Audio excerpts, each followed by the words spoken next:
और अब बात इजराइल की नाक में दम करने वाले आतंकी संगठन हमास की, जिसने दिल्ली के एक शख्स के क्रिप्टो करेंसी अकाउंट को हैक कर 30 लाख रुपयों की क्रिप्टो करेंसी की चोरी कर ली। लेकिन इजरायली खुफिया एजेंसी मोसाद की लीड के बाद दिल्ली पुलिस की स्पेशल सेल ने क्रिप्टो करेंसी के इस चोरी का पर्दाफाश कर दिया। आप खुद देखिए कैसे अपने गुर्गों का इस्तेमाल कर हमास क्रिप्टो करेंसी की चोरी करता है और फिर आतंकी गतिविधियों के लिए रकम का इस्तेमाल करता है।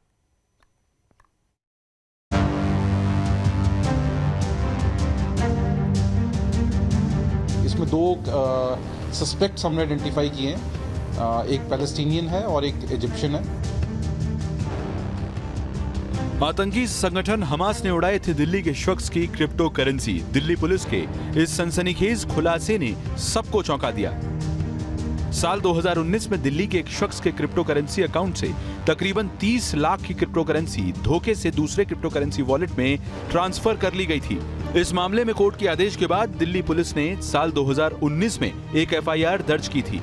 दिल्ली पुलिस की स्पेशल सेल की आईएफएसओ यूनिट की जांच में ये सामने आया है कि पीड़ित का पैसा आतंकी संगठन हमास के क्रिप्टो करेंसी वॉलेट में धोखे से ट्रांसफर किया गया। ये इन्वेस्टिगेशन में एक स्टार्टलिंग फैक्ट ये सामने आया है कि इसका जो लिंक्स हैं ये पैलेस्टीनियन ऑर्गेनाइजेशन हमास के साथ इन सो कॉल्ड अनऑथराइज्ड हैकर्स के लिंक निकले। इसमें दो सस्पेक्ट्स हमने आइडेंटिफाई किए हैं, एक पैलेस्टीनियन है और एक इजिप्शियन है। हमास फिलिस्तीन का एक आतंकी संगठन है। आतंकी संगठन हमास ने जो क्रिप्टो करेंसी चुराई थी उसकी कीमत आज तकरीबन 4 करोड़ के आसपास बताई जा रही है। फिलहाल दिल्ली पुलिस ने इस साइबर फ्रॉड मॉड्यूल का भंडाफोड़ कर दिया है।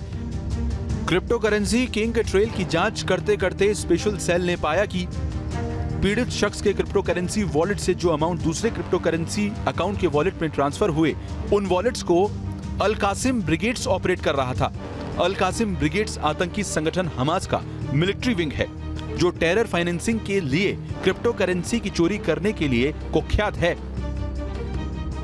दिल्ली पुलिस के मुताबिक कई निजी क्रिप्टो करेंसी वॉलेट से पैसा होते हुए आतंकी संगठन हमास के इस क्रिप्टो करेंसी वॉलेट में पहुंचता था और जब रकम हमास के मिलिट्री विंग के क्रिप्टो करेंसी वॉलेट में आ जाता था तो उसके बाद इस रकम का इस्तेमाल आतंकी संगठन हमास की टेरर एक्टिविटीज में किया जाता था।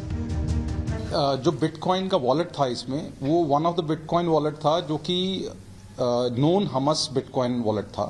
ये एक अर्लियर इन्वेस्टिगेशन में सामने आया था कि कुछ बिटकॉइन वॉलेट्स हैं जो कि हमास के टेरर फाइनेंसिंग के लिए यूज किए जा रहे हैं। और जब हमने इन्वेस्टिगेशन की तो वही बिटकॉइन एड्रेस सामने आने पे और जो राउटिंग एंड राउटिंग हुई है पूरे चेन की, तो उससे पता लगा that this particular incident is linked to Hamas.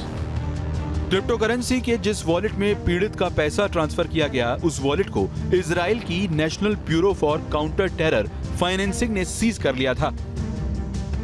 जो बिटकॉइन का वॉलेट था इसमें, वो one of the bitcoin wallet था जो कि नॉन हमास बिटकॉइन वॉलेट था।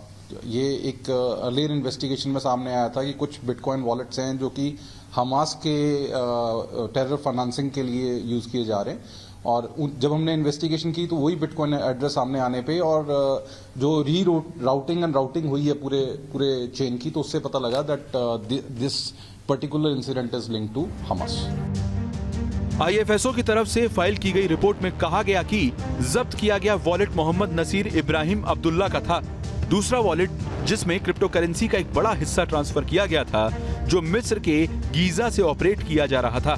दूसरा वॉलेट अहमद मरजूक का था, जबकि तीसरा वॉलेट जिसमें क्रिप्टो करेंसी को ट्रांसफर किया गया था वो फिलिस्तीन के रामल्लाह के अहमद क्यूएच सफी का था। आतंकवादी संगठन हमास के वॉलेट में हैकिंग कर क्रिप्टो करेंसी को पहुंचाने वाले दोनों आरोपियों में से एक इजिप्ट का और दूसरा फिलिस्तीन का नागरिक है। इस मामले में हमास का क्या और रोल है, इसकी जांच स्पेशल सेल ने शुरू कर दी है और इसके लिए दोनों संदिग्ध आरोपियों की गिरफ्तारी के लिए इंटरपोल के जरिए कार्रवाई भी शुरू कर दी गई है। वीडियो जर्नलिस्ट जगदीश चंद के साथ रुमान उल्लाह खान, न्यूज नेशन, दिल्ली।